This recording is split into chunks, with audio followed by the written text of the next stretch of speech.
Good morning, everyone. Today is the December 4, 2021, when we are having the third day and the last day of the KARMI webinar.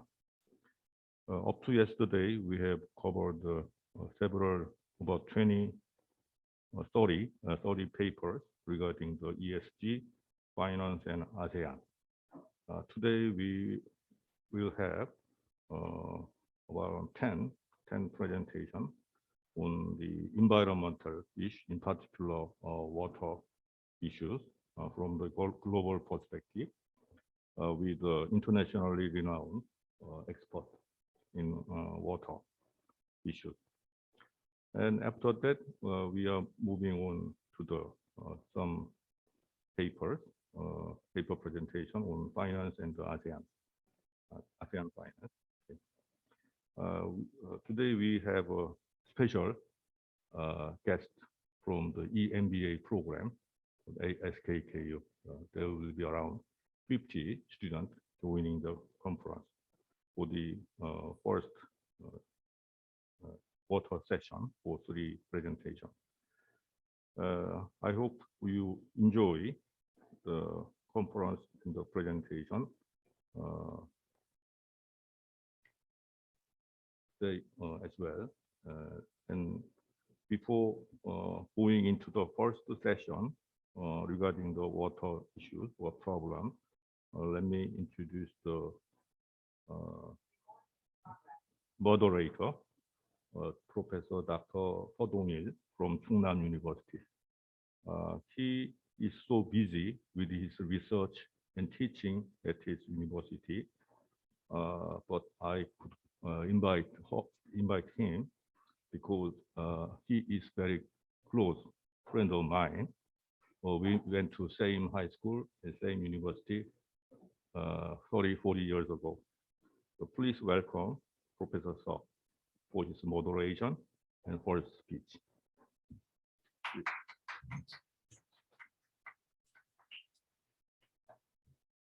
Thank you, my friend, and thank you for inviting me here. And I don't know if I will really moderate this session or not, but we will have 3 speakers. I'm the first one, and I'm teaching water quality management in Chungnam National University, 충남대에서 수질관리 가르치고 있습니다. And our second speaker will be Seung-ho Lee in Korea University, 고려대의 이승호 교수님께서 국제정치학 대학원에서 물 관련해서 액티브 활동하고 있습니다. Then my third speaker will be Dr. Ik-jae Kim of Korea Environment Institute, and 세 번째 강사는 김익재 박사님, 한국환경연구원 세종시에 위치하고 있죠. 그래서 어디인가의 본부장이시죠? 네, 여기입니다. So he's going to talk about the international cooperation related matters of Korea on water. Let me start my talk. I need to find my file, if I can. 조기 선생님 좀. 네. All right. Today.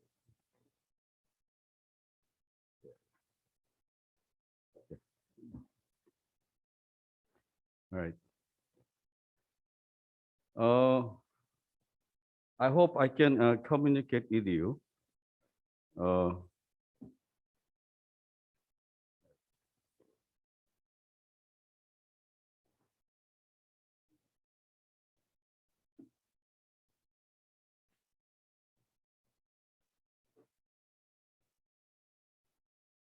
Yeah, thank you. Yeah. I'm an engineer, so I'm afraid if I can maybe speak foreign language other than MBA, but I'll try to. Well, major purpose or objectives of today's talk will be just give you some information about what's going on about the water in terms of international cooperation matters related to water. Well, just last week, and I want this one. Can you somehow get rid of this?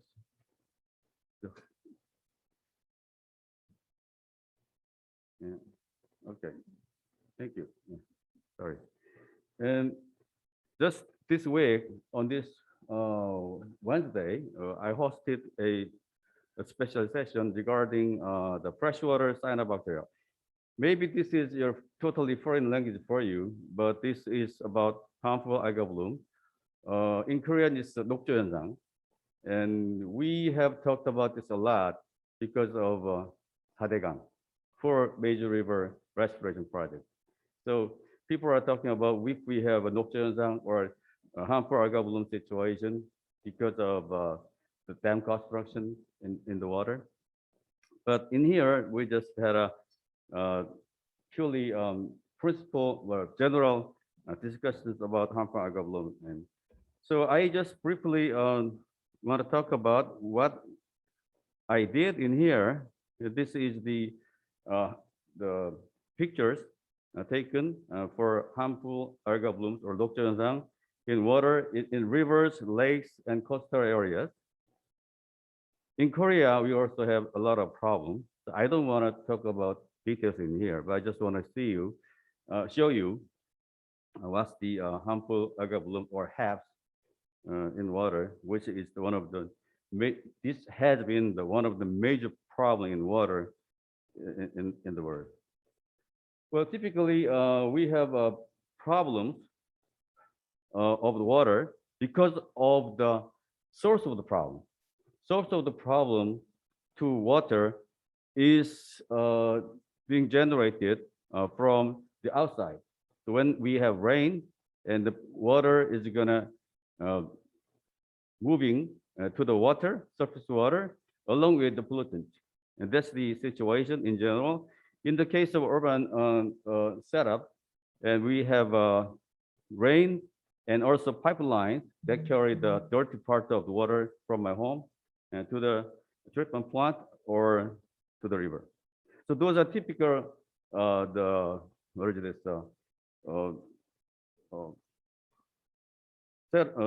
figure that describes the transportation of water and pollutant in the basin area. So usually to prevent the water quality issue, and we should prevent the generation of the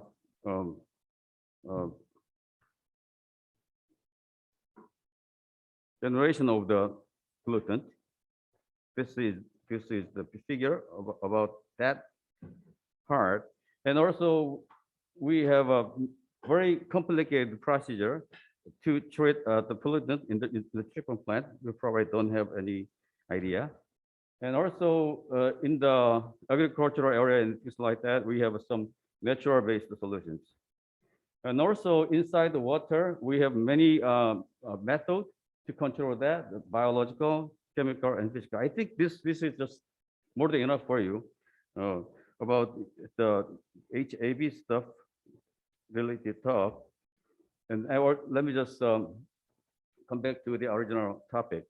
And today I'm going to talk about the story that we actually talked about yesterday, last year, actually this year, about what is the important key factors that we have to consider when we talk about international cooperation about water. So far, in the case of Korea, in the past, our water management was separated into construction people and environment people. In other words, 국토교통부 and 환경부. And those two ministries, and in the case of land and infrastructure ministry, they took care of water quantity only. In the case of Ministry of Environment, they took care of water quality part only. And also we have Agriculture and Food Ministry and Ocean and Fisheries Ministry. They somehow all are related to water, but they are on their own. So we kind of have had a segmented approaches for water management in Korea. Because of that, we had so many duplication and multiplication on water project. And in 2015, somehow we had a chance to get together among those ministries to host 7th World Water Forum. And so that was kind of, we can regard that as a starting point and to work together, but we still have a long way to go. And in 2018, somehow government decided to combine all the water-related business to Ministry of Environment. We call that as 물갈이 일어나 in Korean. But it became better in terms of the institutional setup, but we still have many things to consider if we want to be efficient in this kind of business. Well, when we talk about the water event, and I can introduce you 4 different representative events in the world. One of the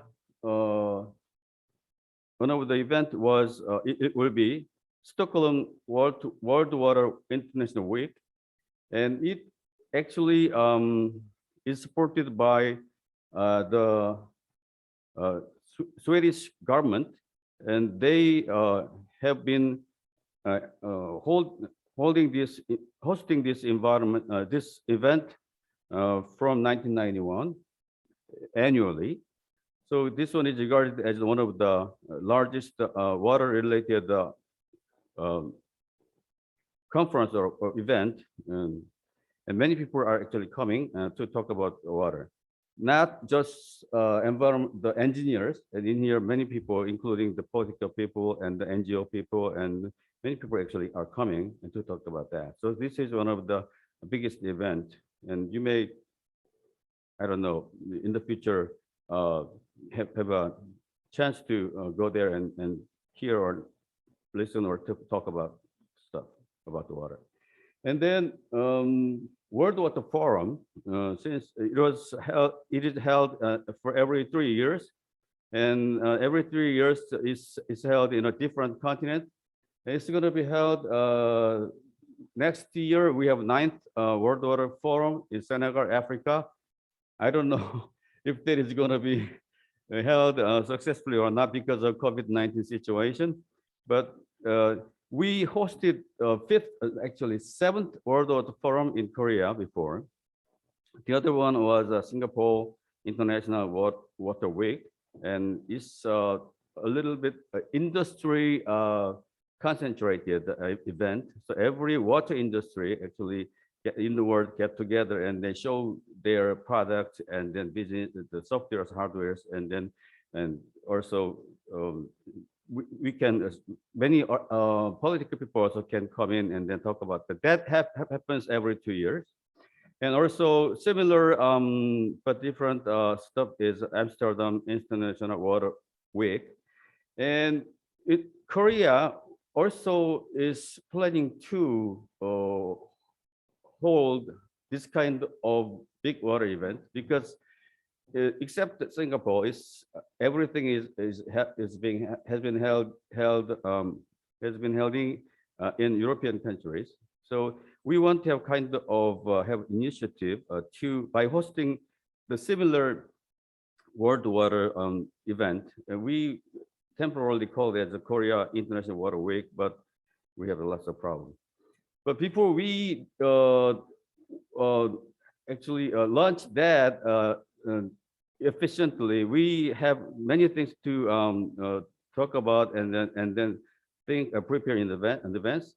And this one is actually the Dr. Kim. Kim is later on. I'm sure he's going to talk about this, and if this is his slide. And then he summarized the many different government industries and public agencies and research institutions they are doing something about the international cooperation on water.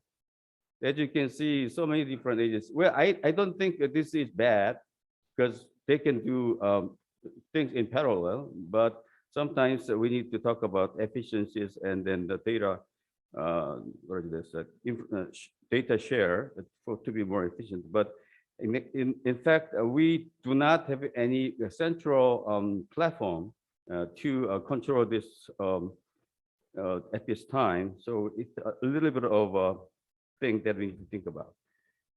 And so in here, today's the major topic is the agenda that we talked about in several different sectors in Korea. Well, by definition, what is the agenda is a kind of list of matters to be discussed at a meeting. That can be visions or goals and strategies and action plans. And before we do something, we need to talk about what is the purpose of our action. I think this is this agenda setting is the most important and the basic step that we need to follow. And then later on, we want use this agenda and for international meetings. In this step, we only talked about the agenda for each different section, but later on, we want make this bigger to make a national agenda so that we can use that as a kind of backdrop for the presidential meeting, things like that. So today I'm going to talk about agenda by different field, which I call it as a sectoral agenda. Later on, we want to, based on this development, we want develop national agenda later on. I just talked about that. And then, so last year, this year, and we have been trying to develop the agenda for each different sector. So we did it. Actually, it was published in this summer, last summer, actually, and I also published a summary of that product. And then next year, and we plan to, or they plan to, develop a national agenda. And before we go on, and we can have some, we can talk about some reference material to think about when we want to find out some keywords or agenda for each different part of the water field. And this is the topic of one of the article that I find is the interesting topic, which this is, as you can see in here, and actually so many people, it's about, author was about more than 100 actually. So they somehow got together and then co-authored 23 unsolved problems in hydrology. Hydrology means everything about water. So in here, that they selected the time variability in change, space variability and scaling, variability in extremes, interfaces in hydrology, measurement and data, modeling. Modeling is calculating and predicting and estimating things, and then interfaces with society. So those are topics. Actually, they have lots of different subtitles in here, but I will just briefly talk about that. So people talk about, we still have many unsolved problems in our water world. This topic. And currently, Dr. Sugo Lee and I are working together, actually, but we're working also separately, and to develop a draft to develop report for international hydrology program, and which is 9th in here. That is going to be lasting for 8 years. And so in here, and when we talk about the priority area, the report, we divided the priority area into 5 different parts. And first part was scientific research and innovation. The second part was water education in the first industrial revolution. You know that, 4차 산업혁명, including sustainability. And priority area 3 in here, the title is Bridging the Data Knowledge Gap. Priority area 4 was integrated water resource management. Integrated water resource management means water is in our town, water is in the river, water is in the lake, water is in the ocean. So they all are connected together. So we have to see them as a connected matter, and then manage them in an integrated way. That's the integrated water resource management, so-called as IWRM, which is the very important acronym in the water world at this time. So I want you to especially take a look at that special 4 words. Under conditions of global climate change is a big thing. You know that, right? And water governance based on science for mitigation, adaptation, and resilience. And governance usually is so far in the case of Korea, we just think that's the matter of government. But governance, the sound governance is everybody can actually, every stakeholder can participate in and do something together. Well, we, by training, are not really good at that, but I think every sector in the world have been talking about the efficiency to governance. It's not just engineering, but you need to make things happen. In the case, and we need to get together and then do together and then think about together and discuss together. That's I think all about the governments. It's very important. That's the second reference. And third reference is the SDG. I don't know if you have heard about this kind of word before, but SDG is another important acronym.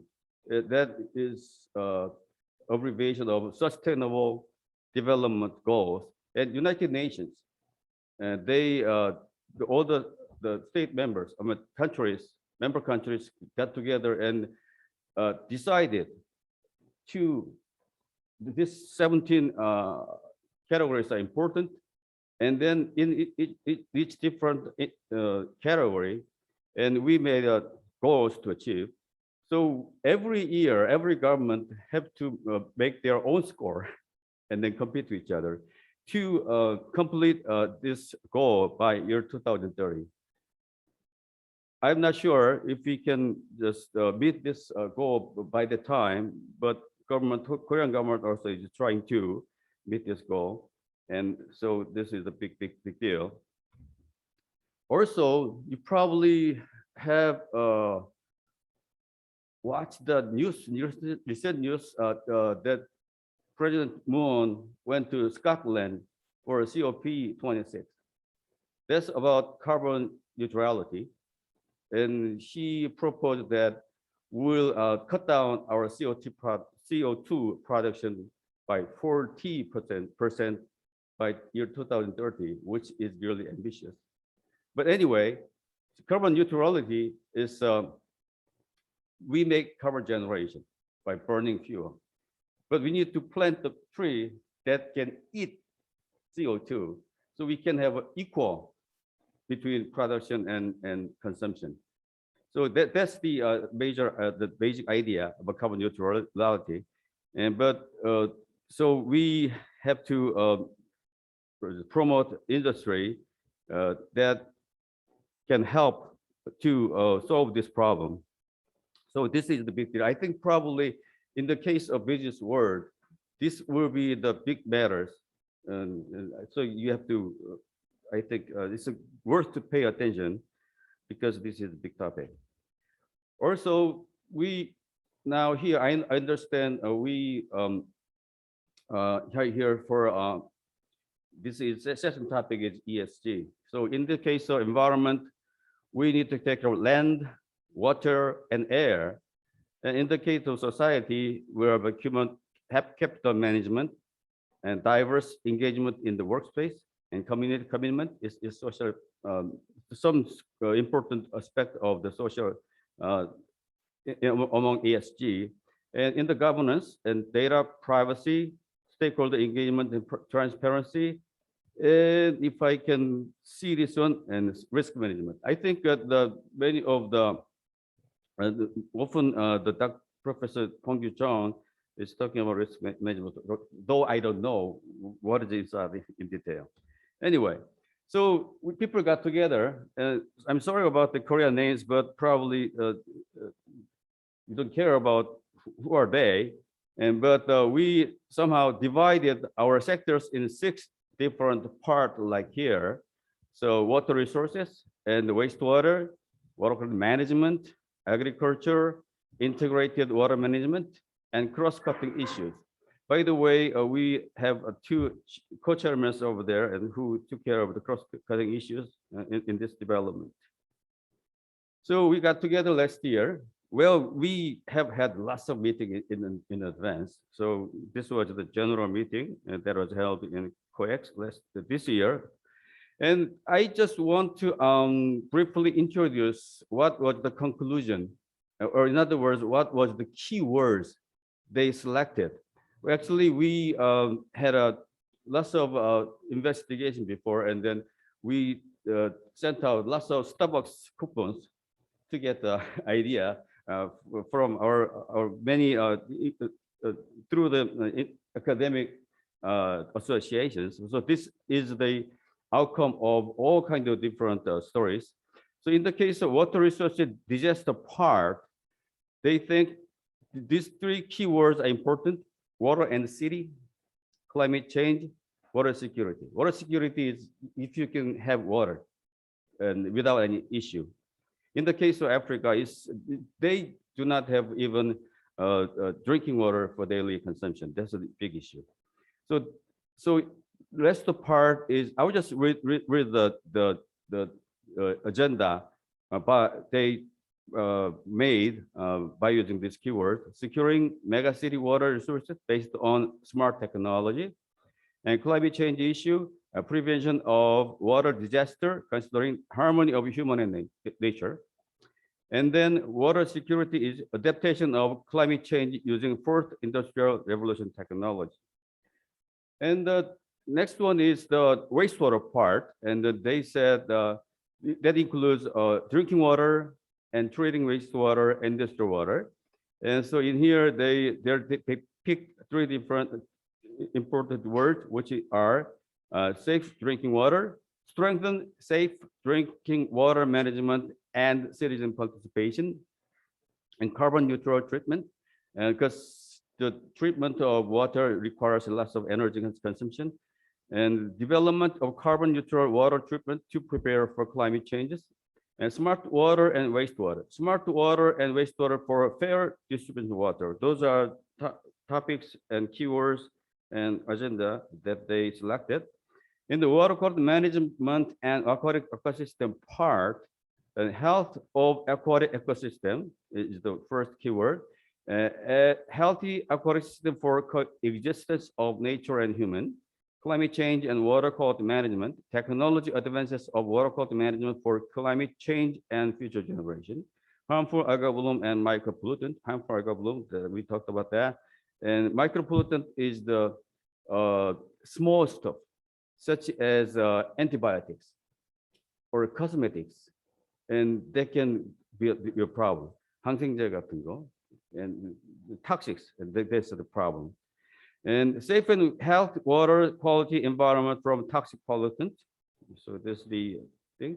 And then agriculture and groundwater part, smart agriculture water management, and strengthen resilience of agriculture based on smart management, and agricultural water environmental service, and promoting environmental service by appropriate agricultural water and water quality management, improvement of resource and environmental value of groundwater, improve value of groundwater with stable water resources for water scarce regions by appropriate management.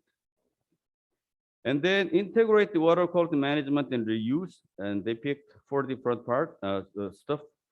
Basin integrated water management, and route taking of basin integrated water management for strengthening of water value, water cycle, and improvement of basin level water cycle, improvement for sustainable water use and conservation, water service, improvement of water service for water welfare, and integrated water information, and development of water information system for better decision making processes. And lastly, but not leastly, and the cross-cutting issues and water governance, strengthen water governance for all, climate water crisis, and prepare climate water crisis for improving sustainability, and strengthen water action and implementation, improve implementation for water policy, technology, finance, and capacity building. So those are the summaries of everything, but I will not repeat. And next step is we are going to somehow collect this together and then come up with a very simple but impressive agenda for national water issue purpose. But let me summarize this one. And then out of these 6 different sectors, and I just try to pick the important common keywords in here. So I think those are the something that you have to we can take a look at. And climate change was one of the important keywords. And smart, maybe smart technology. And our fourth industrial revolution technology. What is fourth industrial revolution technology? That's the marriage of software and hardware together. And then integrated management. This is important, and we need to take care of the displays, water, and air, and they are all connected together. So this is very important. And also governance. So these four are, I thought, are important keywords that those are commonly talked about among those sectors. So I think when we develop national agenda, we need to put a little bit more importance, weight on those words maybe. And then as we talked about, we also need to keep our promise for SDG, Sustainable Development Goal, and also carbon neutrality. And also we are going to have another climate change scenario. And somehow the IPCC, that's Intergovernmental Panel on Climate Change, and that's kind of one of the UN agency that makes the estimation of the climate change, but it's not, we are not sure if they are making really accurate estimation, but somehow it's going to be the story that everybody has to listen. So they will announce the new scenario by 2022. So that's another thing that we have to think about. But in domestically, we have some institutional or legal structure to support this kind of idea. But I think we are a lot better than before, but we still have a long way to go.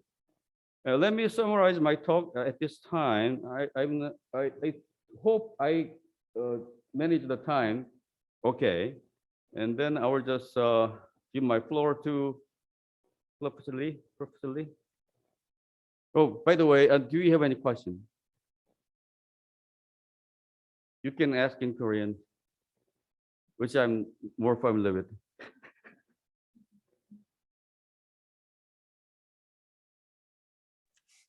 Thank you. Sure. Oh, no. You choose.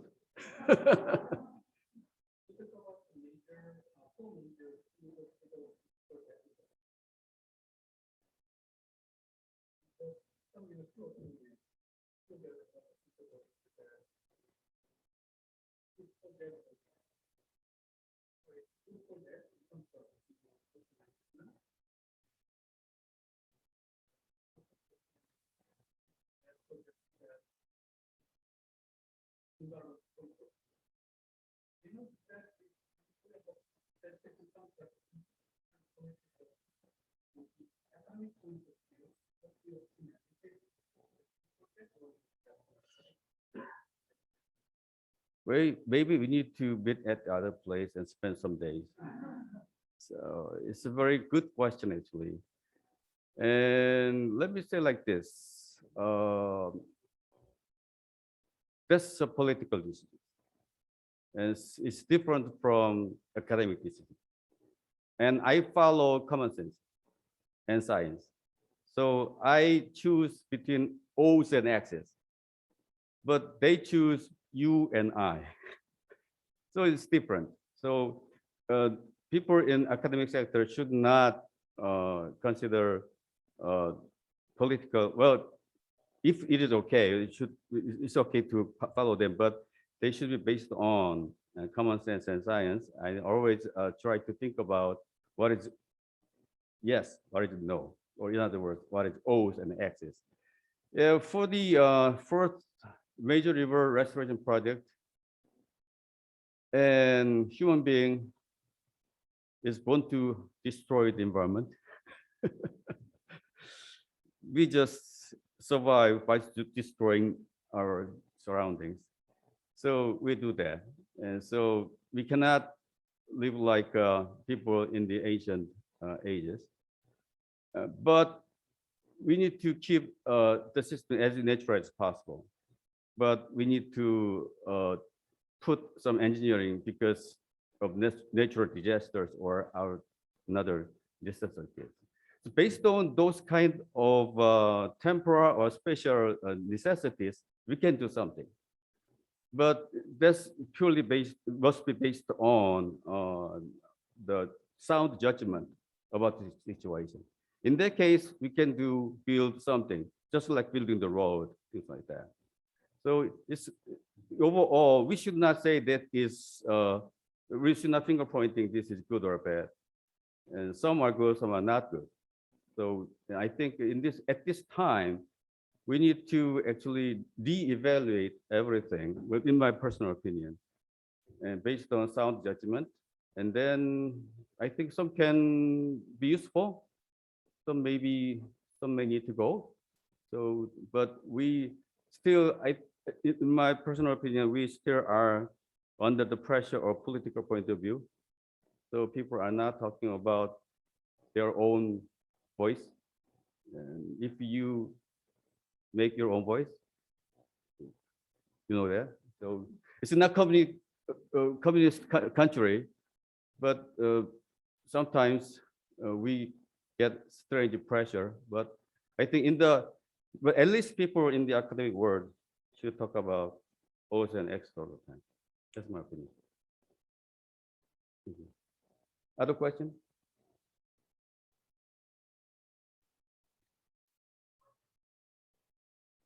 Oh, chatting.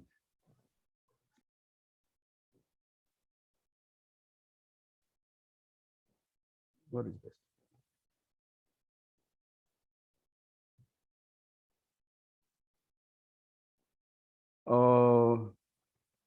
Yes, for greenhouse gas, yes, IPCC. I'm sorry. Yeah. Okay. Okay. All right. IPCC in here, right here, they are the institution who make quantitative indicators by what is this? Comparing many different climate change scenarios, and also use lots of different computer models, and also they don't use just only one. They use a whole bunch of different models. That's why some people like to have this model, some people like to have that model. So they can somehow have a harmonized conclusion here. So anyway, they have a scenario. If we keep doing this and the temperature will rise this much up and the sea level will rise this much up. And then in that case, CO2 or whatever should be reduced by this much. So that's what I call a scenario. And they will announce, they have a AR5 scenario so far, what every country now are using as indicators or targets. But in 2022, they will announce a new scenario. So it's a little bit different. But if they do it, because that's the UN institution, And I think that's going to be used as the kind of common indicators that we can use and as a quantitative measure to reduce or control the carbon dioxide, CO2, whatever. Yes. Specific targets in each different country, they make their own target. And Korea made a 40% target, which is very much ambitious. I think originally Korea set up about 26%, but somehow political people raised it up to 40%. But that means we have to shut down many industries, things like that. If in terms of economical aspect, this can be disaster. So I don't know if we really need to lead the world by cutting those kind of CO2 production by that much. I'm not sure, but we have a big headache. And we now have a new president next year. So I don't know if new president will say, no, we're not going to keep the promise, and then let me do that, just like Trump did. But I hope our new president is not like Trump, but anyway, we have the history. Trump abandoned the Paris Agreement, which is about CO2 reduction meeting. But I think personally, we need to adjust a little bit because 40% seems to be too much. Okay, Professor Lee, floor is yours. Thank you.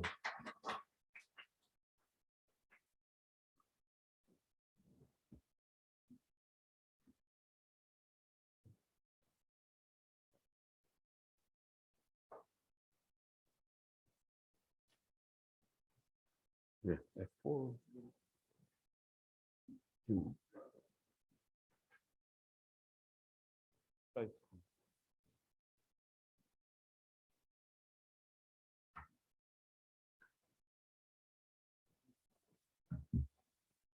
네, 반갑습니다.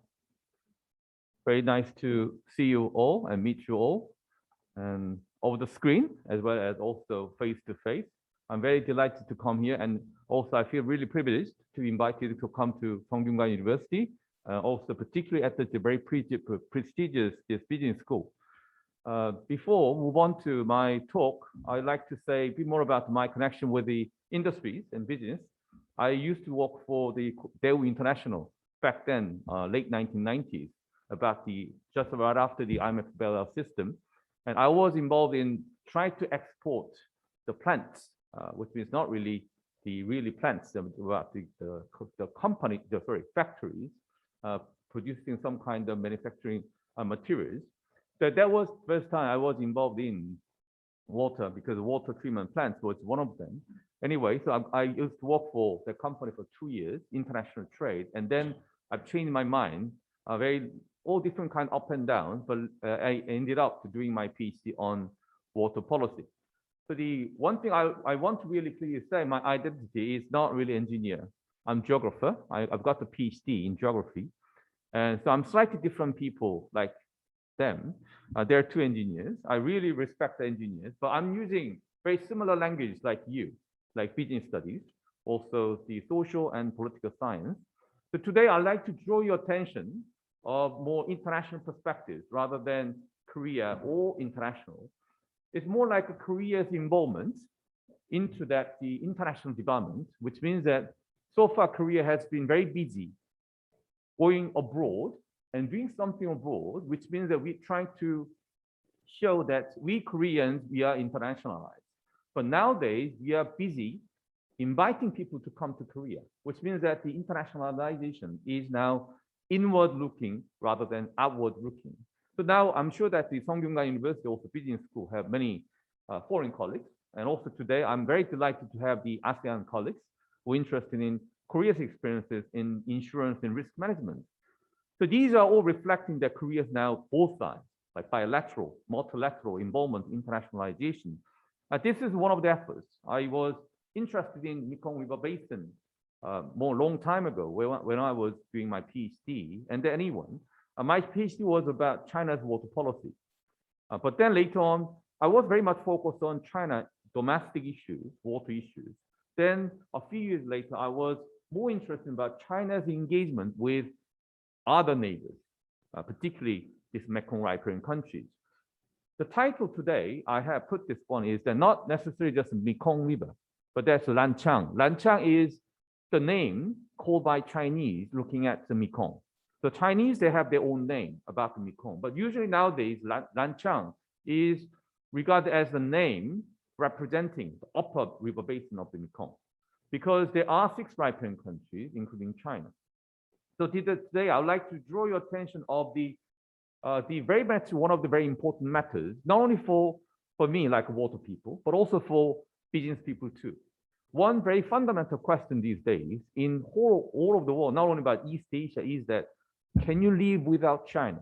So you need to be engaged with China anyway, in business senses, political senses, security, international relations, or even environmental issues. And also he already reflected that COP26 in Glasgow.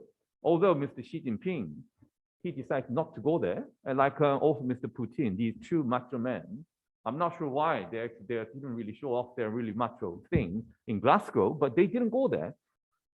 Anyway, so that China was also giving a very much huge impact on climate change and also other issues, and also particularly also water too. So I'll tell you more about it. So first, I'd like to give you some brief overview of the history and Mekong River Basin and geopolitical matters and Mekong River Commission, which is the international river organization, which has been the key role in terms of mediating conflicts in the Mekong River Basin, but not anymore. There's some kind of very much interesting twist recently led by China. And also the most important issue in the Mekong River Basin is hydropower dams. I'm sure some of you are interested in that. If you're interested in a business, that's one of the very important parts of that is infrastructure investment. Infrastructure investment is also one of the key areas now. The Korean government, they're trying to do some give influence in Southeast Asia, including, I'm sure that you recently heard about the SK, the construction involved in Lao hydropower dam, the issue, the legal issues, the legal suits are still going on, very much important part of that, which is related to hydropower dams. And I already told you that there's a twist about the international cooperation in this river basin led by China, which is a new coordinating mechanism. It's called Lanchang Mekong Cooperation. It was created by China. So they're challenging the authority and also the leadership made by the Mekong River Commission for a long time.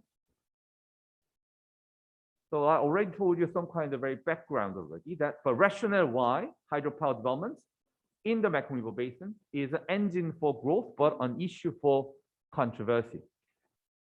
You are interested in ESG. One of the very important parts of ESG is social development, social dimension. Social dimension also reflecting people's need and also people's their also desire or their also willingness to do something, particularly in Southeast Asia, is about making money and economic development. And also that's something also touched upon everyday life, livelihoods. So that is also closely attached with that hydropower. And also we can find many kind of interesting phenomena, unnecessary phenomena related to social issues. The Mekong River Basin usually regarded as hotspot of conflict. If you're getting more interested in Mekong River Basin, then you may be able to find thousands of journal articles about water conflicts between the riparian countries. But I argue that it's a source for regional cooperation between the upstream and the downstream countries. So Mekong River Basin flowing through 6 riparian countries, I already told you, China, Myanmar, Laos, Vietnam, Thailand, and Cambodia. Divided into upper and lower Mekong River Basin and hydrologic regime. I'm sure that you're now more familiar about the hydrology for this term, because today is like 3 presentations. We talk about water issues. And yes, there's plenty of water available here. And flood season longer than usual East Asian climate season. So it's starting from June towards the end of this month.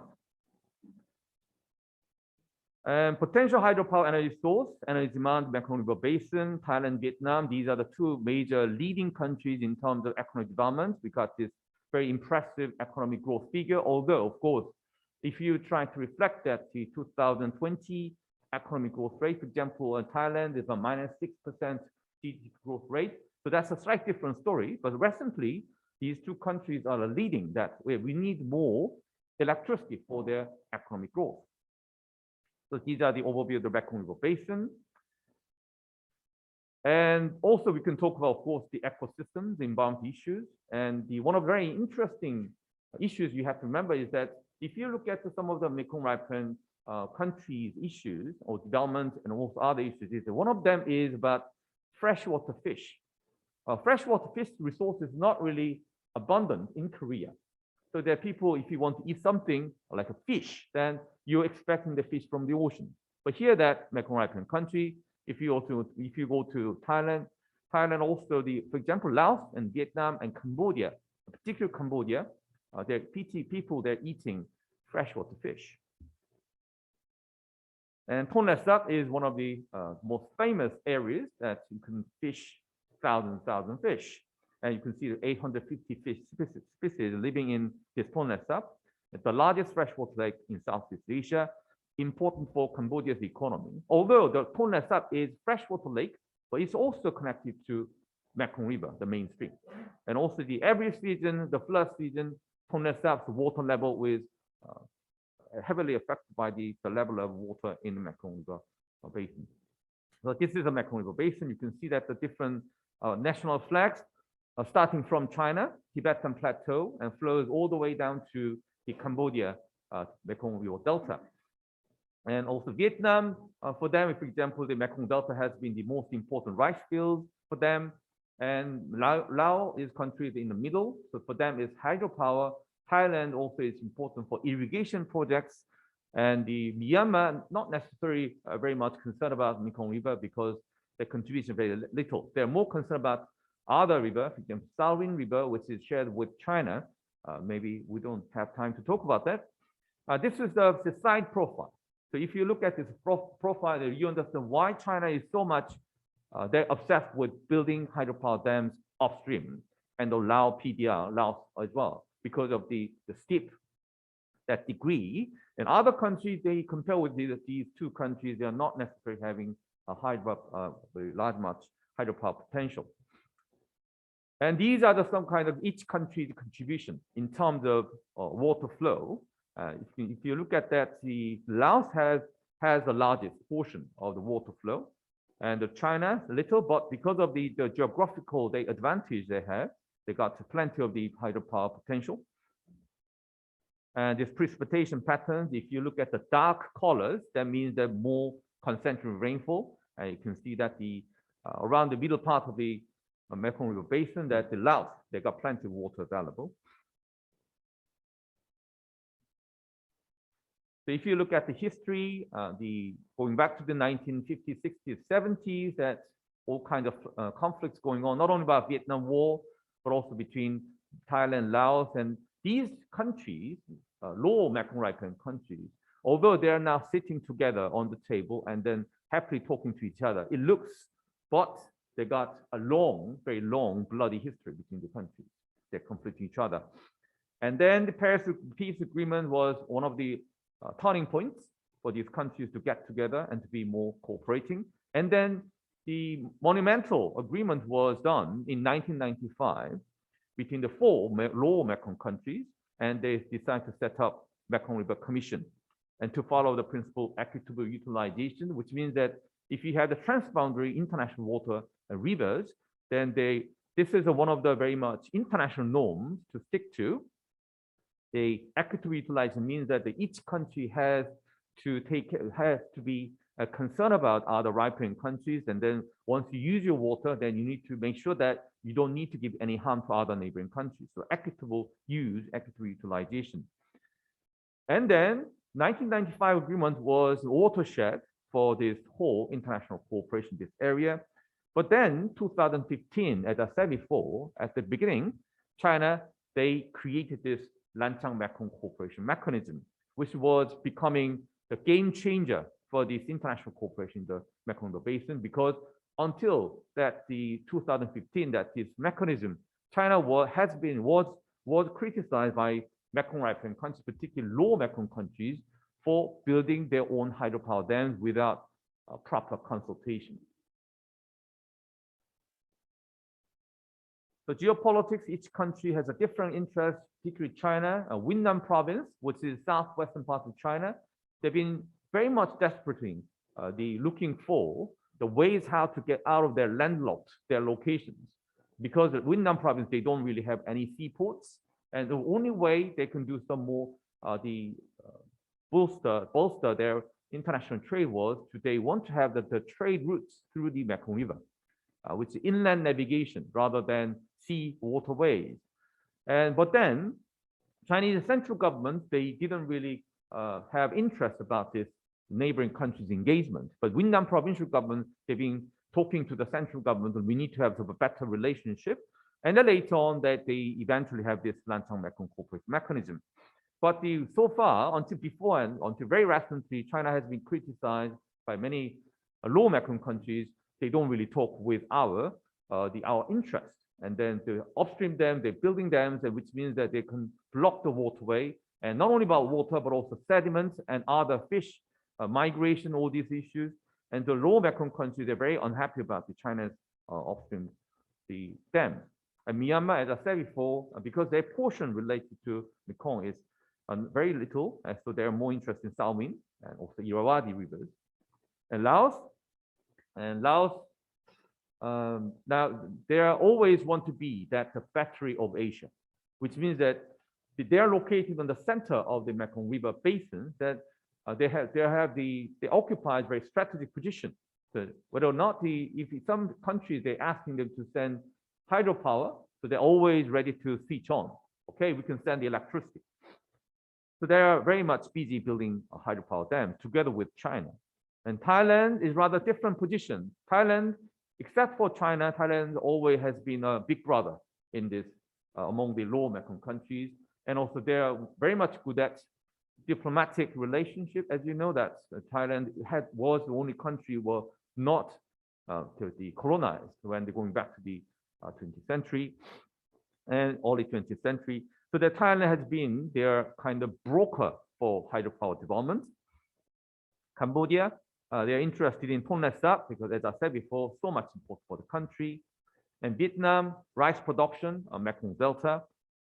They're also concerned about climate change issues because of the sea level rise that they are facing that ocean. So more details in this table. If you're interested, please read them. And I would like to say a bit more about the Mekong River Commission, which has been playing a very much important role as international river organization to mediate conflicts between the right-hand countries based on this 1995 agreement.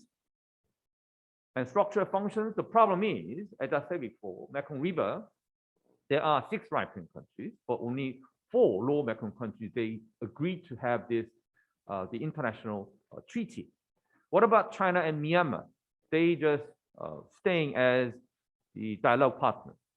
Why? Because the Myanmar was not interested about this Mekong River because of their very little contribution. But China, if they joined this cooperation mechanism, and for China's point of view, they got nothing to gain because of that. They did not want to get involved.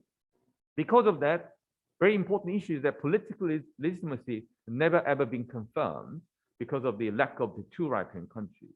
So they are not able to create any kind of international regime, international institutions to let any member countries to follow, abide by their rules. And Mekong River Commission decision-making structure and countries involved. If you look at this one, to clearly see the Council, Joint Committee, and Secretariat. But they have the very important, interesting, and also very important cooperation mechanism in terms of the hydropower or major infrastructure on the mainstream, which is we call PMPCA, Procedure for Notification Prior Consultation Agreement, which is also reflecting the equitable utilization of international river waters. Countries do not have the veto right to stop a dam being built in the neighboring country, but yet countries cannot proceed without consultation, which is supposed to be very important the mechanism to suspend any unexpected or unnecessary major hydropower or hydraulic infrastructures on the mainstream, but it's not really functioning very well because of that, as I said before, Mekong River Commission 1995 agreement, which is a not really international treaty, because they didn't really successfully include all the right-hand countries into China and Myanmar. Because of that, PMPCA is only just political agreements. The political agreement means that the countries that are trying to build any infrastructure on the mainstream, they don't need to get any approval from other countries. And I'd like to say a bit more about Chinese dams. There are already 11 dams upstream. The scale is very different from the scale of dams in Korea and Japan. If you look at this, one of the largest dams in China, which is the almost 300 meters high, almost 300 meters high, which means they're about 70 to 80 stories high building. They built in the upstream of the Mekong River. Because of that, the lower Mekong countries, they're so much scared and fearful of China's continuous dam building, which is just one of them. And the similar ones are built already about 11. The problems that we are facing if you build the dams upstream and your country is located downstream means that you're not expecting, you have no idea when more water coming, less water coming. Not only about water, but the rivers itself is kind of organic creatures. The river, when it runs, then not only about they're delivering or conveying water, but also the fish, as small living creatures, as well as also sediment. Sediment will be very much significant for the creation of the delta. The creation of delta also contains all kinds of nutrients, for they're also essential for ecosystems. So these all issues are all interrelated to the China's hydropower dam building. Because of that, the lower Mekong countries, they're always criticizing, also give some complaints to China. So Tonle Sap already explained that. But Chinese also, they have their own arguments. Oh, come on, you already done so much overfishing and also the pollution going on. And because of the irrigation projects and there are many other, your own self-harms over taking place. But of course, these are the Professor Sir mentioned about that. Whenever we talk about water issues, decisions, all the matters that's based on science. Yes, but then the problem is the science means that we don't really have enough evidence about the Mekong River because the scientists, engineers already admitted that we don't have enough information. We don't have enough research, which means that you shouldn't be misled by some environmental fundamentalists or NGOs who haven't really done research and who haven't done any kind of scientific evidence. So you have to be very careful to look at their own arguments. So this is one of the pictures that's showing that China's dams. That's a massive scale of the middle of the nowhere and the upper river basin of the Mekong. And also this data has been given by the United States. There was the one Simpson Center, which is located in Washington, DC. They have the special projects to monitor China's dam building in upstream. And you can see the Cascade Dam and why Chinese are so much obsessed with that, the building dams upstream. And hydropower dams, if you look at the upstream or the red boxes, then showing that how many dams in China so much built. But compared with that, the downstream, not many dams are located on the mainstream yet. But I suspect that Laos, particularly, they're leading building hydropower dams in the future. There are some other capacity and dam planning, and you don't need to look at all the details, but if you look at the numbers, how many dams we're planning to build, that Laos is being conspicuous, they're outstanding. Well, it's the gross storage capacity, and I briefly mentioned about China's investment in the hydropower dams in not only about China, but also other countries too, Cambodia, Laos, and Myanmar. And Chinese, they're pouring loads of money to build their hydropower other countries, and together with particularly Laos. And this is my observation, that China and other countries, they're also so much into the hydropower development. If you look at the left-hand side, you can find that China, Laos, and Thailand. I pointed out already China and Laos, they're so much interested in building hydropower dams. And Thailand, they do not build the hydropower dams on their soil, but they do send the Thai banks and developers and construction companies in Laos. And then they import electricity from Laos. The dams are built based on Thai money and Thai technology. And if you look at the profile of how much percentage of Thai investment into the whole Laos hydropower industries, over 60%. And Vietnam, Cambodia, they are so much vulnerable to any kind of changes upstream. Now, my final part is about Lancang Mekong Cooperation, which is the new set of the international relation rules created by China. So China's rule of the game. China, they create this one and 5 priority areas. One of them is water. I highlighted in blue. And already 2016, bit long data, a bit old data, sorry, 78 already harvest data, but the edge finance so far about 150 or about 200 projects have been already implemented. And this is one of the centers under the mechanism, Lancang Mekong Water Resource Cooperation Center. And you can see all the national flags. So mechanism in action, there's some drought took place, and then China, they, as a goodwill, they released a large amount of water from the upstream to downstream. But then people, although the significance of this Lancang Mekong Cooperation is that compared with the Mekong River Commission, for the first time, all the 6 Rhine countries, they got on this, all the discussions and negotiations. And because of that, they have the political legitimacy, and also China, they got plenty of funding and also technologies. So which means that there are some people, they have some good hope about this future. But also at the same time, some people, they criticize is a brainchild of China for establishing a new order in the Mekong River Basin. Impact water release only fell down to the middle reaches. And then after that, because Mekong River is a massive river basin, the length is about almost like 5,000 kilometers. A bridging stone to connect the multi-interest of China with possible projects in pipeline under the umbrella of AIIB. I'm sure that you are very familiar with this one, Asia Infrastructure Investment Bank, which is another new financing vehicle of China to give money or fund their own overseas projects. And the Belt and Road Initiative, BRI, or One Belt, One Road. So this is one of the recent talks between China and other Rhine countries, the summits. Li Keqiang, he is in the center, and other countries that are located there.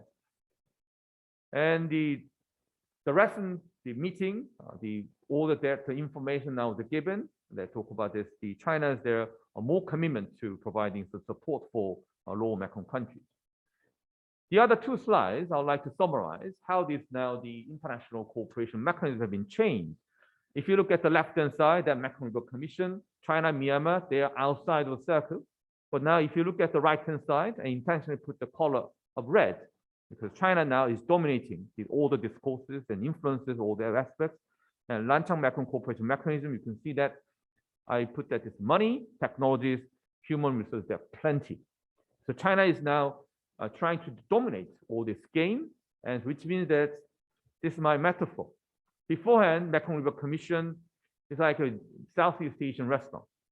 So you need to go there, but Chinese, as you know, that they go abroad and overseas travel, they always complain about the food because they are not really familiar with actually foreign food. And then I'm sure that Chinese, when they try to get in that this Mekong River Commission-led meetings, they're not really happy about food because they want to go for some Chinese food, which means that maybe they invite all the people into Chinese restaurants. But then when they invite the Chinese restaurants, the Chinese owns, and then they provide pocket money, yes, and they provide some technologies, everything. So this is this old photo. I was in Beijing in 2002. You can find me and some other different nationalities.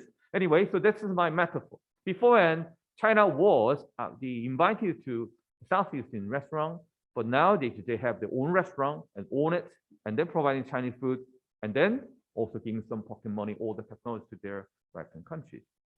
And final slide of my presentation before the conclusion is that this Belt and Road Initiative. Although if you talk about the business, yes, I'm not sure what kind of business you talk about, but to think about some broader perspectives, if you do not really follow the China's grand strategy related to Belt and Road Initiative, that you don't really understand their own business strategy, which gives impacts on your probably the big one and small one as well. If you look at the Belt and Road Initiative, that Mekong River Basin is one of the very important strategic significance of that position, give influence of China's their way to maritime Silk Road, old maritime Silk Road, and do some give influence of that. So that's why there are so much interest in how to harnessing the other countries, particularly from lower Mekong countries towards China. And of course, that if I say a little bit about the Korea, we are also closely attached to this doctrinal initiative. If you look at the right-hand side. So my final slide, China, the Mekong ripened countries, close ties with China, and waning of the influence of MRC and also Lanchang Mekong Cooperation Mechanism, game changer. Hydropower has been and is and will be the most important discourse for this region. And China at the negotiation table. So some people say, oh, China is not at the negotiation table. The wider cooperation frameworks can offset the benefits incurred through China's unilateral development. This is maybe the reason why China, they decide to come to negotiation table. But the whole different thing is that they do not want to follow the norms decided by other countries. They want to create their own rules by themselves or under the Lanchang Mekong Cooperation Mechanism. A good signal for sustainable water management in Mekong River Basin. Maybe it's a question we need to find some answer in the future. Okay, thank you very much. Any questions about my talk? I think we have questions from checking.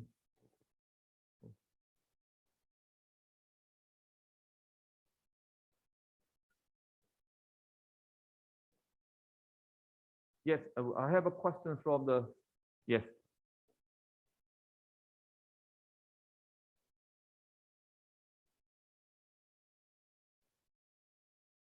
Oh, okay. So I briefly answered this question. Yes, there are many discussions about the environmental damage by hydropower dams, and that's one of the major concerns in the Mekong River Basin too. And international organizations, international NGOs, yes, they're so concerned. And for example, international NGO called International Rivers, they've been actively doing campaigns against China's hydropower dams. And so then the Chinese have been very much sensitive about this one, and also they closely working together Mekong River Commission too.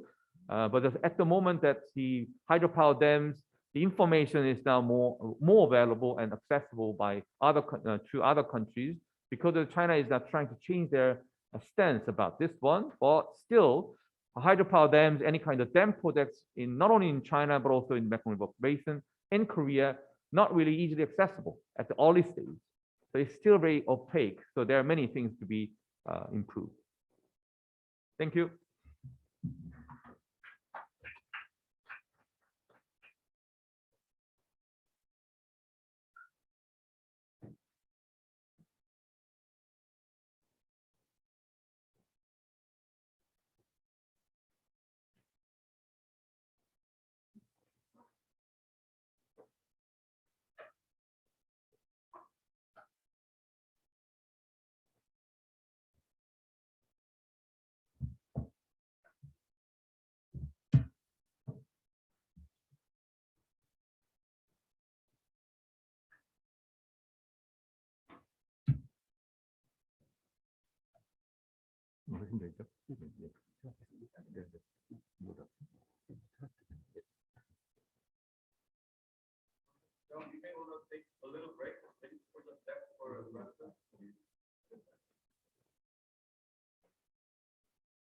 Let's get started.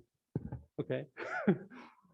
안녕하세요. Good morning. I'm IJ Kim. I'm currently working at Korea Environment Institute. I'm very happy to be here, and I'm very pleased to give you my presentation regarding water policy. Before I begin my presentation further, let me give you two questions to you. You don't have to answer me right away, but you may think about my question in your brain, in your system.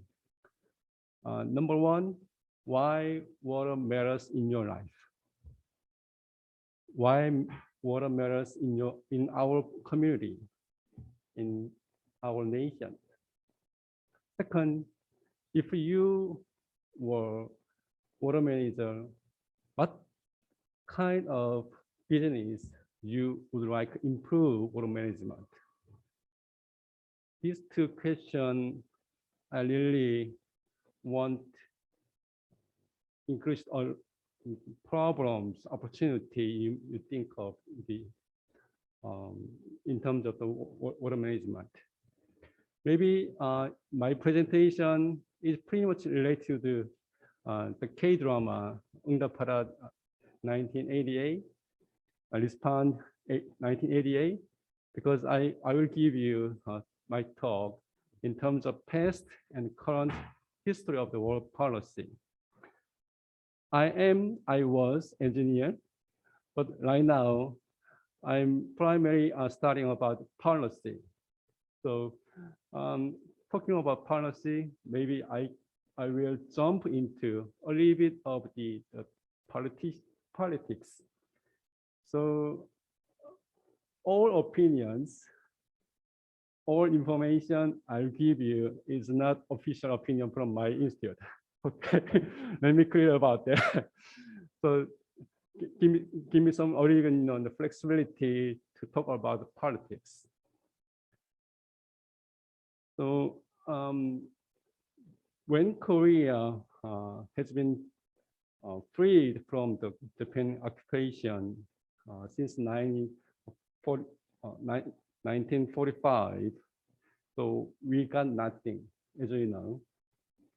And then many development experts point out that there are three hardships if we want to increase, if we want to improve your community. Number one, a colonial legacy. Those who are listening over the internet, maybe you think about your country's situation in your history. And then second thing, the second hardship is civil war or internal conflict. And third is pervasive extreme poverty. Three combinations of hardship will happen in Korea, as we know. And then the other constraint, in order to grow our community and nations, Korea had very serious problem since 1945, the independent year. And then during the Korean War, and then still we need water. And then the photo you show in upper side,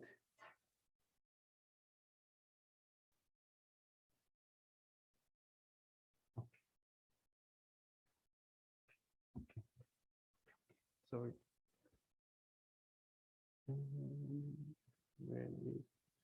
Next. It doesn't move. Please hold. Okay, next.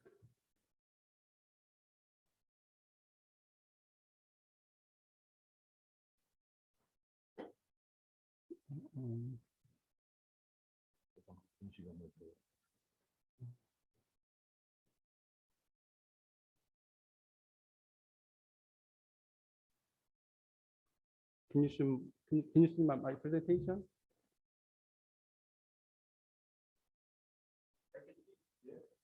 No, I'm through the internet. Yes, Professor. Okay. The photo you saw in the right upper side, you don't see a man. Only women are deal with water. And then if you take a look, the stability of the river levee is so, unstable. Okay.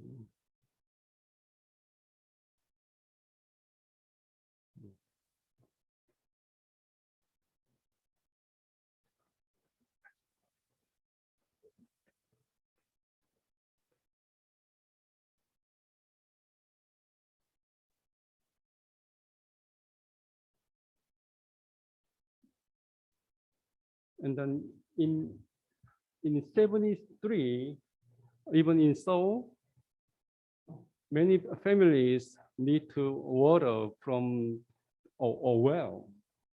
And then I'm very familiar with this photo because I was born in 71.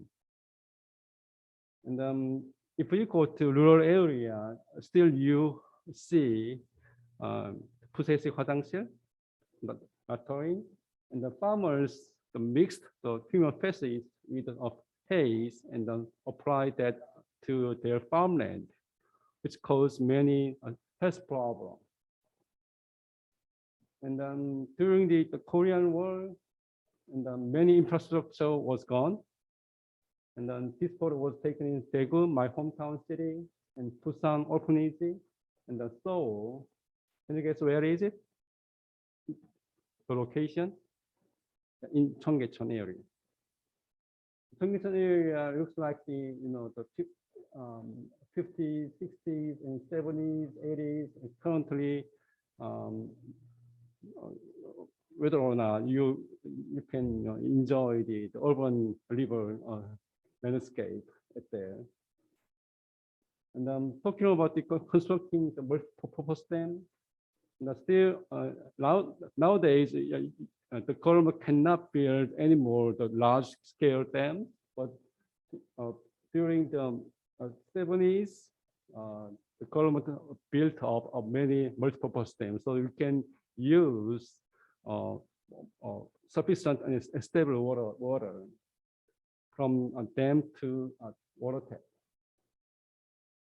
And in 1960s, the percentage of hydropower of about 37%, which is relevant to about maybe some countries like the Eastern Asia, but recently the percentage of hydropower is about less than 1%. I talked about the soil health problem because the farmers use the mixed the fertilized with human feces. And then if you watch the K-drama, the 1988, in elementary school, you need to collect your dung, and then you need to solve it and analyze the whether or not the parasite in your intestine, and then your teacher will give you. The teacher gave us the drug or the medicine to remove the parasite. But as the clean water supply, the infection rate sharply decreased. Okay, let's begin talk about the politics. Do you like the former president of Jung Il-park? I'm not talking about the likeness or love to him or his son and the Madam Park Geun-hye, but to emphasize what he achieved in terms of the water management and particularly the sanitation problem in the rural area. He did a good job to increase the sanitation improvement. As you can see here, during the Semal movement, Semal Undong, the sanitation problem pretty much increased and improved in urban area and then rural area as well. This is very remarkable example around the world.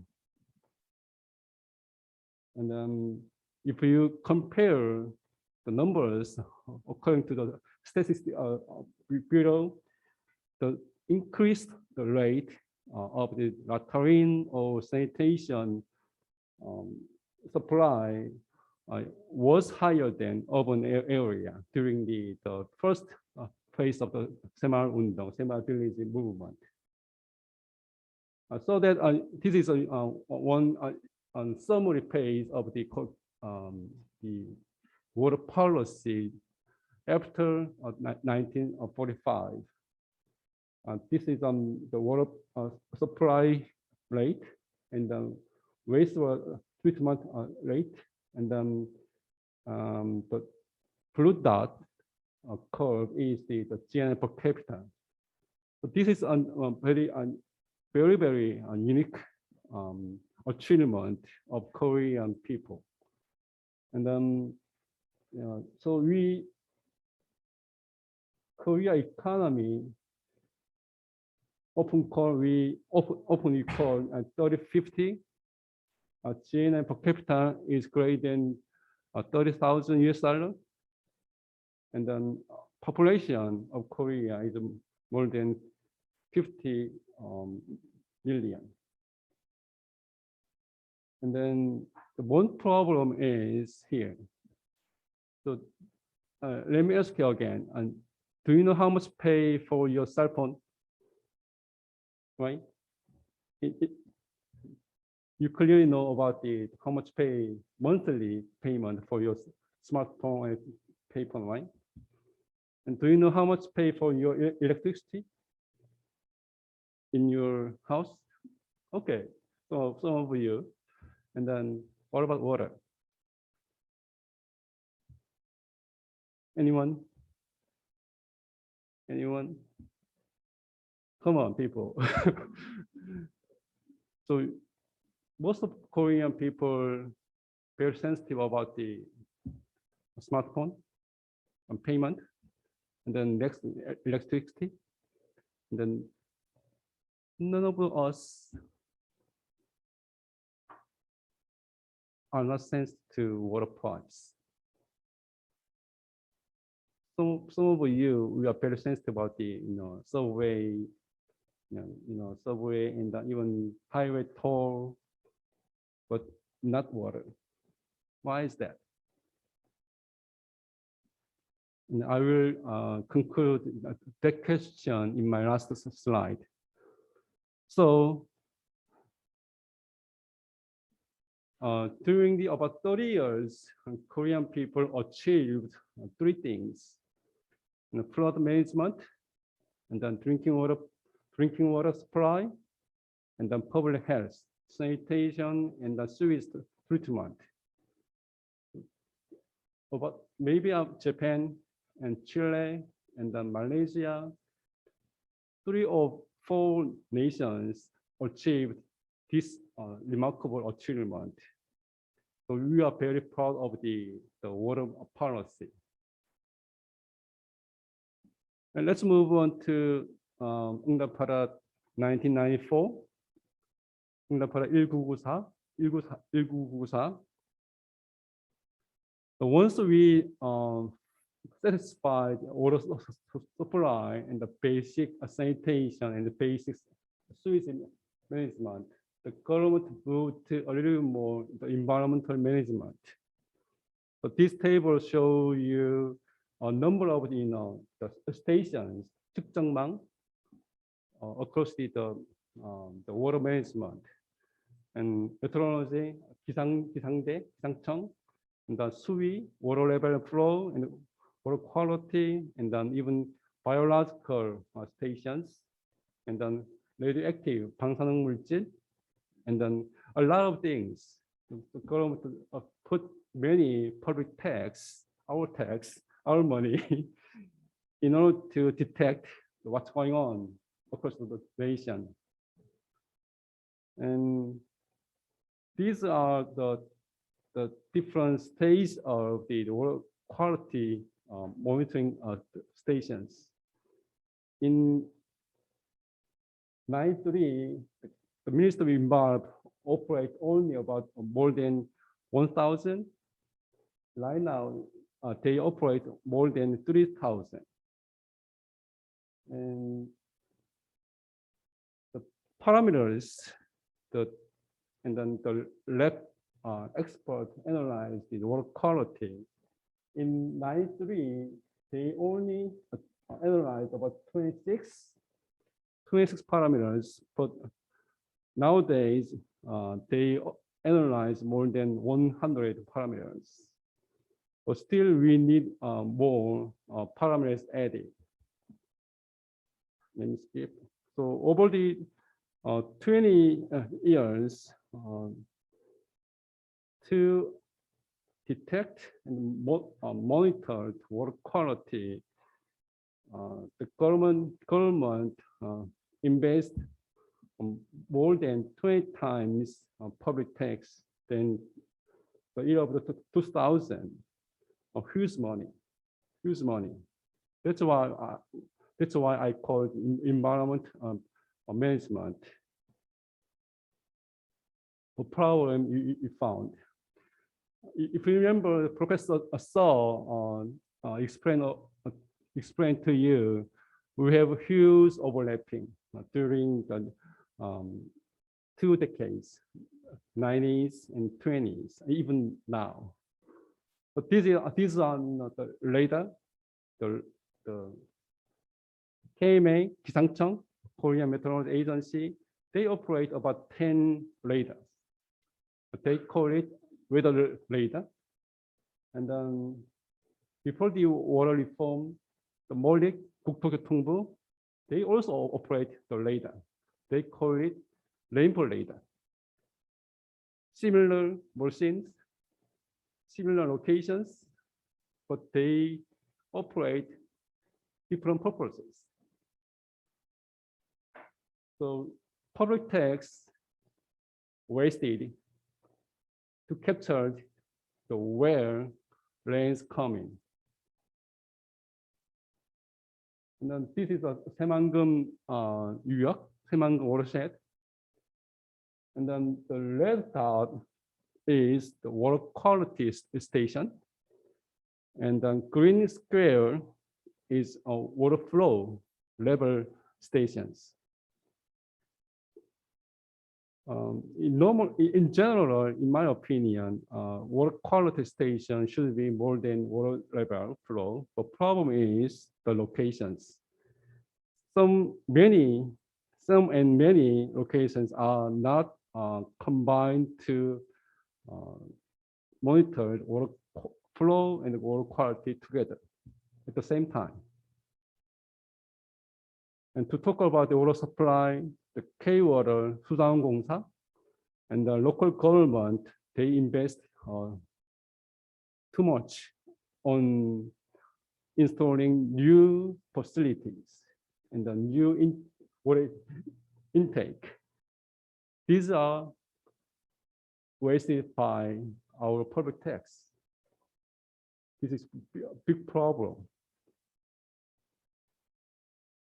And then I don't know, you love to walk away through the urban stream or this 청계천 area or 양재천 and 안양천, things like that. But the photos show the Dangjin stream.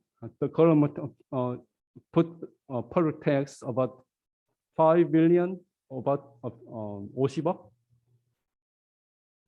And they made it like that. This is the waterway. It looks like it's a good, healthy stream. And then Yesan stream as well. They put about 40억. And then I calculate if the two ministries, Ministry of Environment and the Ministry of Land and Infrastructure Transportation, 환경부 and 교통부, they initiate and they proceed on liberalization project together. We can save money about 6조 7천억, 6조 5천억. But they didn't talk, they didn't collaborate, and they did what they want. And then these are very, the best example to spend our public tax. Okay. So you asked about the affordable restoration project. I remember 2000, December 2nd, 2008. My boss called me and we need to have a very emergency and urgent meeting right away. And then since that meeting, I was directly and indirectly involved in the project. In the beginning, I agree with the project, but as time goes by, well, it's not good. And then why? And then as a water engineer and the water policy researcher, somehow we have to invest public tanks in order to maintain and improve the river and the water management. But as I told you, and then every time we had a meeting with the higher person and then other ministries, and then the people deeply prepare the project, but they don't accept our opinion. I mean, scientific opinion and the policy opinion. And then, in my opinion, they did put too many wells. So we offered, if we want to really successful project, we may think about maybe about 8 wells. But anyway, this is that was not our decision. But anyway, and then since '94, after the Independence Day, there are about 83 water-related acts in Korea. As Professor pointed out, Minister of Mollit, 국토교통부 and the 환경부 MOE, they are 2 dinosaur ministry, and they fought each other. They don't talk. They pretend to be collaborated, but they don't talk. And there are still 100 water-related plans. The government put our money into establish the water plan. There are too many, and then the period you can see is not matched. Different schedule, different investment, different project. If we think about the water from the sky, I mean the rainfall or snow, and then over the flow on in groundwater, the river flow, the lake, and then to the estuary or the ocean. This, so in order to manage the coherent water policy, you have to put together many fragmented things, but they don't. The candle demonstration. Where were you? In that year, I was there, not here. And if you are Korean, you may recognize one person, and then maybe you may recognize one more.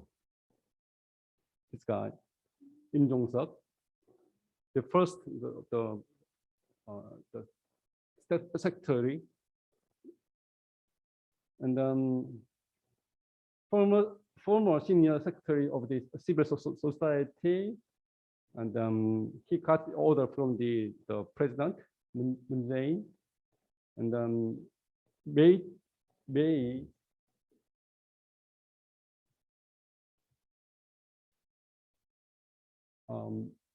22nd, 2017, and he pronounced the performing water reform.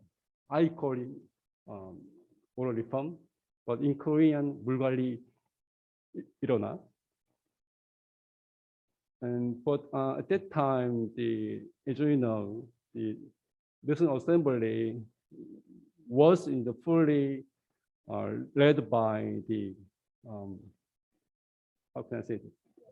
The Liberal Party, the currently 국민의힘, and then they refused the revising the Government Organization Act, and then they got to debate a number of the debate in the meetings, and then former representative of the 국민의힘, they agreed at the 물갈이 일어나 or national oral reform, and then according to the oral national reform 물갈이 일어나, about 200 공무원 government officials moved to the 환경부 MOE, and then about more than 6,000 steps of K-water, they moved to MOE from the 국토부 몰래. Talking about the money, 6천억, 600 million US dollar, and then more than 10 billion US dollar of the K-water capital moved to the MOE. This is a very big deal. After 1980s, so when Korea had the World Olympics in 1988, and so currently government set up the one famous act, Water Framework Act, in Korean 물관리 기본법. So according to that act, there are 5 water commissions. One is Presidential Water Commission, and 4 other commissions are based on the basins: 한강, 낙동강, 금강, and 영상, 섬진강. And then last June, the first National Water Plan was finally approved.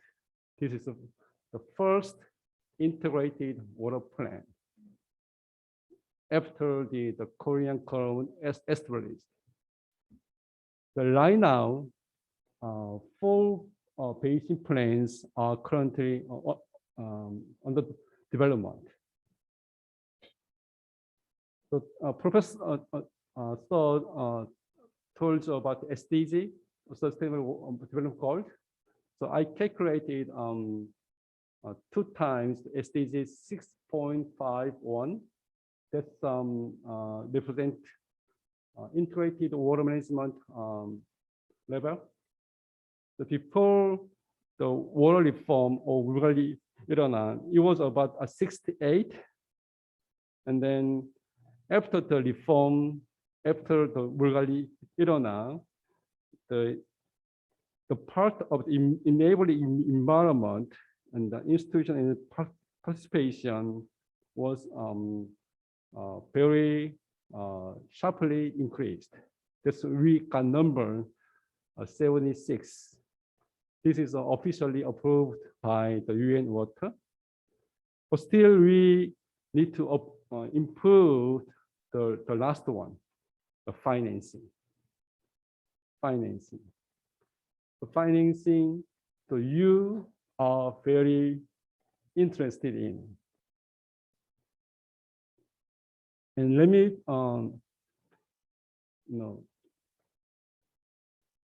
conclude my presentation to talk about the water price. So remember in the check, your water bill for your household. In my household, we spent the last bill 12,000원 for 3 people. So and then if we compare the smartphone pay bill, we paid about 20만 원. So we maintain smartphone with 20만 원 or $200. And we maintain our lives, food, cooking with about $10. But problem is the production cost and the service charge is there huge gap. So the highest price in Korea you can find in Jeongseon-gun or Danyangun. The production cost is about 2,500원, about $2. But in Seoul, the pricing is about 740원, 750원, less than $1 per ton, 1톤에. 그래서 please check your water bill today when you go to home, and then remember it. So if the Seoul City or the other mayors where you live in, if they want to increase the water price, please don't reject it. Accept it. And we have to invest our water through our voluntary participation. Okay. I'm not sure you are very familiar with the water policy, water pricing, water management, and the river resource project. But please remember that water policy development in Korea is very unique. So whenever I give my presence to foreigners, I know that there are some foreigners in my lecture. I really proud of what they did, what we did, but a little bit shameful about the pricing, finance, and then financial gap between ministries and between different organizations. And I really wish after the water reform, 물갈이 일어나, so we can talk together, and we can open our heart so that we can work together. Thank you. Any other questions? Just one? Yeah.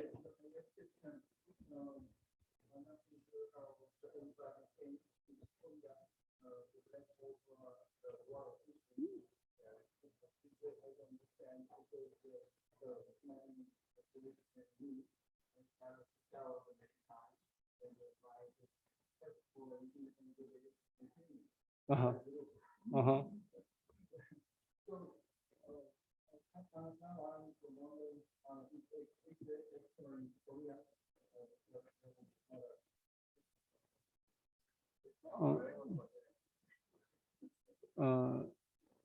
This is my approach is same as about the poor river restoration project. Forest restoration, there's a pros and cons, and the bright side and the dark side. So talking about Korea is whether water shortage country or not. So if we go to the river, particularly in rural area, you will see very dried riverbed.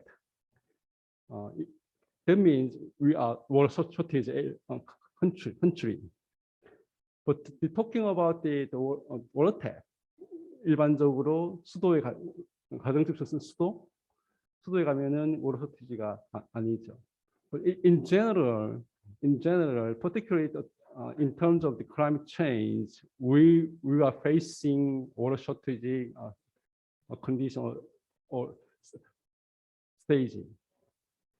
So in general, we are facing water shortage conditions. But in our general average life, you don't feel about the water shortage. And then the percentage of the greenhouse gases coming from the water sector is about 2%. 2 or 3%. That means a lot of insight you can think of. Okay, thank you.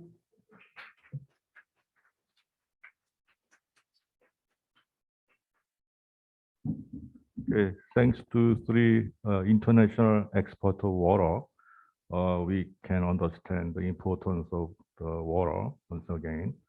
Although we use and consume water every day, we have rarely thought about the importance of water. Okay. Thank you so much. And now we'll have a 10 minutes break for some preparation for the next session. Okay, please enjoy 10 minutes break, and then we will separate 2 Zoom for one for the academic society and the other for the EMBA student. So EMBA student are supposed to move to another Zoom for themselves. Okay, thank you so much. For 10 minutes break from now on.